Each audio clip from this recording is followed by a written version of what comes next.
Live at 5, this is 13 News Now. Oh, a cold start to the work week. We had snowflakes in some spots this morning, and our temperatures are about 15 degrees below normal. Good evening. I'm Janet Roach. And I'm David Allen, and the chilly air could mean more snow this week. Jeff has a look at what we're dealing with. Jeff? Yeah, there's a pretty decent shot at another batch of generally light snow coming through, mainly Wednesday. More on that in a minute. As you can see, a lot of clouds out there, but just on the very horizon as the sun gets ready to go down, starting to peek through, a little bit of sunshine there. So off in Central Virginia, it's a little clear. Turn the radar completely up as high as the sensitivity would go. Seeing a little bit of ground clutter. That is not actually snow right there. So currently we're looking at clouds, 34 degrees, winds out of the north right now at 9 miles per hour. And you'll notice the dew point. It's not terribly low. So we're not going to be able to get temperatures to go a whole lot below that number. That in general, don't want to get too technical, but in general, that unless something changes, sets a limit on how low you can go in a night. So that just shows you tonight's going to be cold, but not as cold as some of the other nights we have seen lately. For the next 12 hours, there it is, dropping down to some cold temperatures, but again, not as cold as it has been. Inland spots will be in the mid to upper 20s, but most of us will be upper 20s to near 30. As for what's coming in the future, well, less cold tomorrow, but still well below normal, just better than today. But then cold again Wednesday, and light snow or light snow showers are likely. A minor accumulation is possible. A bit more is even possible once you get back inland. So right now, things again looking rather gloomy out there, and it's cold, but we'll be looking at a different situation here come Wednesday. A lot more coming up. And our team of meteorologists will keep tracking the potential snowfall. You can keep up with developments on the weather section of the 13 News Now app. The app is free for your smartphone or tablet. 2 possible shootings and 1 woman found with a gunshot wound on I-264 in Virginia Beach. There are a lot of unanswered questions tonight surrounding this incident. This is video of the highway just after the emergency call this morning, and now the victim is recovering. 13 News Now reporter Megan Shin is live in Virginia Beach. And Megan, the incident stopped traffic. That's right, Janet and David. The incident happened and stopped traffic here on Interstate 264 in Virginia Beach just before one of the exits here towards Virginia Beach. Now, this all happened because of 2 shootings earlier on. And of course, they're still leaving plenty of questions yet to be answered in this investigation.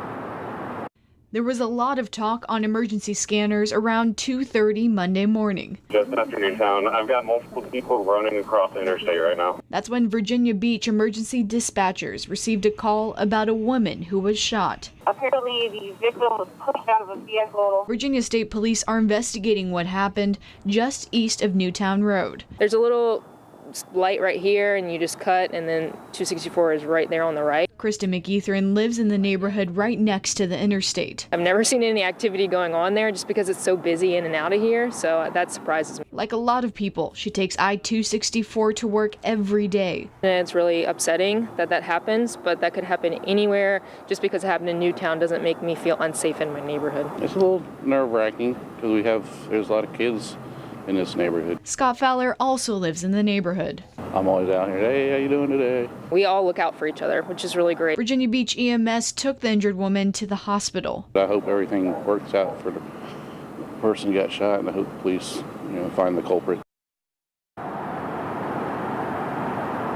State police have not said whether or not the shootings actually happened on the interstate. We're still waiting to find out information from them, but they are taking the lead on this investigation. We'll bring you any updates later on in our newscast. Reporting live in Virginia Beach, I'm Megan Shin, 13 News Now.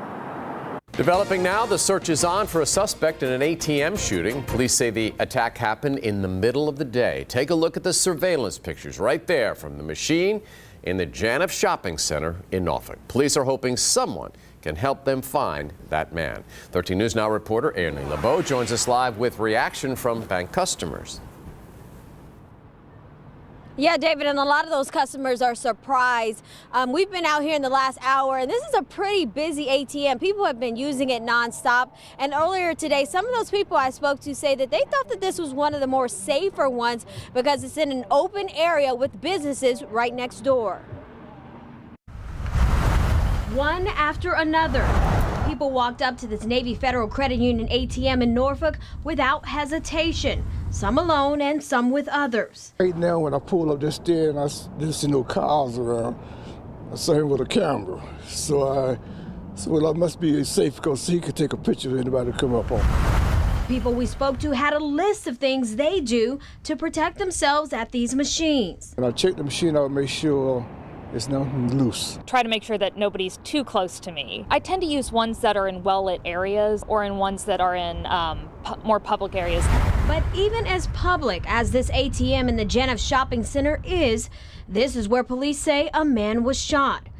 These are photos captured of the man trying to rob someone. Police say when the customer refused to give up his cash, the masked man shot him.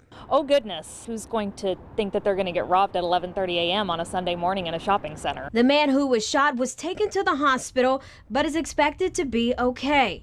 But the gunman left the scene and is still on the run. Customers say this is a reminder that no matter the time or day, they should keep their guards up. When you get your money, don't stand there and try to count. If you get a bunch of money, don't stand, just go ahead and put it in your pocket, count it in your vehicle.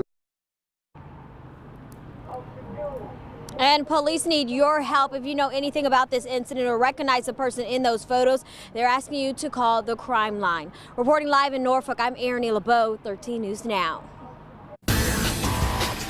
Around the world, people are celebrating the life and legacy of Dr. Martin Luther King Jr. Today is a holiday honoring the civil rights legend's achievements.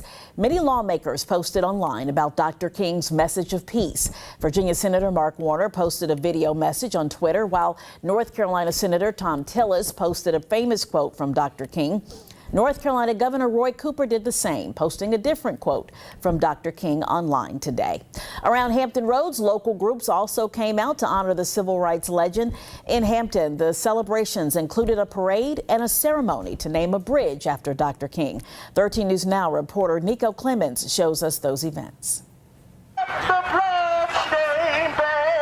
Honoring a civil rights leader. Dr. King was one of those people that, spoke up for the wrongdoings in America. People are trying to realize that and take that first step into being the people that want to make something great. Here at Hampton University, students, staff, people in the community coming together and marching, remembering Dr. Martin Luther King Jr. Christopher Johnson Anderson was one of the hundreds of students marching. Take that first step, be the purpose and reason why someone's life is better. Johnson Anderson has been part of the march all 4 years at Hampton. We've seen it grown dramatically. I feel like it's grown for the last couple of years because a lot of awareness that has happened in the last couple of years. A lot of, police brutality, a lot of things that happen in the African American community, also, minorities communities.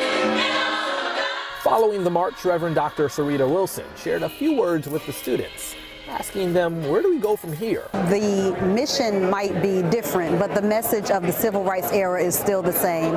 It's to love, it's to fight for injustices, and it's to use your voice to make a difference. Johnson Anderson says the march and the ceremony is only motivation for him to be a better person. Don't be okay with being second. Always be first. Always put your best foot forward because you never know. Your foot might guide someone to the next step, and then you can lift as you climb. And coming up at 6, we're staying in Hampton, going a few minutes down the road. The NAACP, they've been pushing for a few years now to rename a bridge in the city after Dr. Martin Luther King Jr., and it's finally happening today. In Hampton, I'm Nico Clemens, 13 News Now. Also in honor of the holiday, the Virginia Peninsula Food Bank held a special food drive in Hampton. Newport News Sheriff Gabe Morgan, Newport News Mayor McKinley Price, and Congressman Bobby Scott were there. On Facebook, the sheriff's office said more than 1,000 pounds of food were dropped off. Getting to work tonight in Richmond. Tonight, Governor Ralph Northam will address the General Assembly. The speech is another chance for the new governor to lay out his priorities for the new administration and highlight the strengths and weaknesses of the Commonwealth. The address starts at 7 o'clock tonight. 13newsnow.com will stream that event online.